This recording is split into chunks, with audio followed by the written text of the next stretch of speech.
السلام عليكم ورحمة الله وبركاته. ازيكم حبايبي؟ عاملين ايه؟ ان شاء الله يا رب تكونوا بألف خير.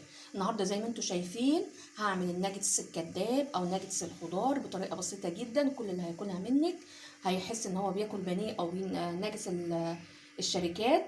يلا بينا نشوف الطريقة والمقادير، بس قبل ما نبدأ بنصلي على النبي عليه الصلاة والسلام ونقول بسم الله الرحمن الرحيم.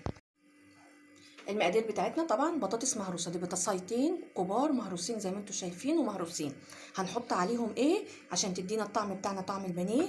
ده بصل بودر، فلفل اسمر، ملح، توم بودر، ودي مرقه فوريه او مكعب مرقه بنفتفته زي ما انتم شايفين، وهنحطه على البطاطس ايه بتاعتنا. كل دوت عشان البطاطس بتاعتنا تبقى طعمها ايه حلو. هنحط عليها ايه كمان؟ هحط عليها معلقتين من الدقيق عشان تمسك البطاطس بتاعتنا كويس. هقعد اقلب فيها لحد ما كل دوت يخش في بعضه. البطاطس دلوقتي بتاعتنا بعد ما قلبناها كويس قوي هنبتدي ايه نشكلها. هناخد قطعه منها كده زي ما انتم شايفين كده، واحاول على قد ما اقدر ان هي تبقى شكل اللي هو البيضاوي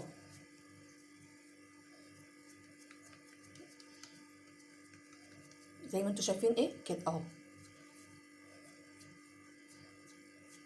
طبعا هي مش هتتفك ولا اي حاجه اهو. دلوقتي في حاجه من الاتنين عشان نغلفها، يا اما بنجيب لبن ونحط عليه ملح وفلفل وبنغطسها فيه وبعد كده بنحطه في الفيجيتار بتاعنا، او البقسماط. انا هنا جايبه البقسماط وحط عليه توم باودر وبصل باودر وملح وفلفل وكركم زي ما انتم شايفين كده. انا هحطه ايه على طول كده. هعمل واحده تاني عشان لما اجي اقلبها زي ما انتم شايفين اهو.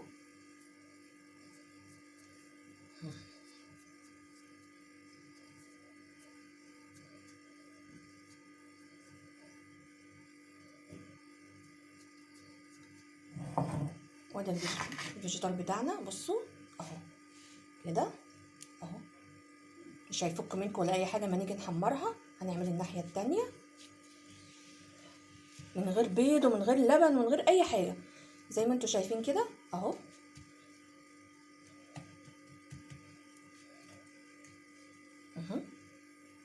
زي ما انتم شايفين. طبعا انا هخلص الكميه كلها وهرجع لكم تاني ايه نحمرها مع بعض. البطاطس بتاعتنا زي ما انتم شايفين بعد ما شكلناها وحطيناها في البقسماط بتاعنا زي ما انتم شايفين كده. دلوقتي انا حاجه من الاتنين، لو انا عايزه اخزنها في التلاجة انا بحطها زي ما انتم شايفين في الطبق كده في التلاجة، واول ما تجمد تماما بحطها في كيس على عدد ايه الوجبات اللي انا ايه عايزاها. ده انا لو عايزه ايه اشيلهم في الفريزر بتطلع من الفريزر بتتحمر على طول. طبعا المكونات بتاعتنا كلها مستويه لان هي بطاطس مهروسه وشويه توابل. هنعمل ايه؟ انا دلوقتي مسخنه الزيت بتاعنا هحطها بس عشان تاخد ايه لون. الزيت بتاعنا دلوقتي هحط البطاطس بتاعتنا بسم الله الرحمن الرحيم. هو مش زيت غزير طبعا عشان زي ما قلت لكم عايزه لون بس.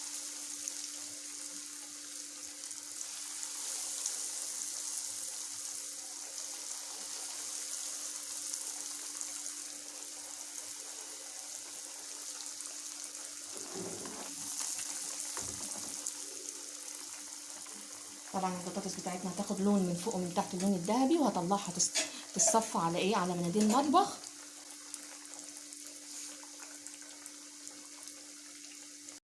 وادي قطع البطاطس بتاعتنا او قطع البانيه خدت لون زي ما انتم شايفين من تحت، وقلبتها الناحيه التانية وخدت لون من تحت. هعمل ايه دلوقتي؟ بالراحه كده هطلعها على مناديل المطبخ زي ما انتم شايفين كده اهو عشان تتصفى من الزيت ايه الزياده. هطلع طبعا الكميه ديت كلها وبعد كده ايه احط ايه الباقي. وادي البطاطس بتاعتنا بعد ما قليناها وخدت اللون من فوق ومن تحت زي ما انتم شايفين كده. طبعا دلوقتي شكل البانيه بتاعنا العادي مقرمش اهو زي ما شايفين مقرمش. دلوقتي انا هفتحها من النص بصوا اهو. طعم حلو جدا وحاجه سهله ولادكم هيحبوه جدا. طبعا دلوقتي في الظروف اللي احنا فيها بنحاول ان احنا نعمل الخضار بطريقه نحبب فيها الكبير والصغير ان هو ياكلها. وان شاء الله لو عجبكم الفيديو ما تنسوش اللايك والاشتراك في القناه.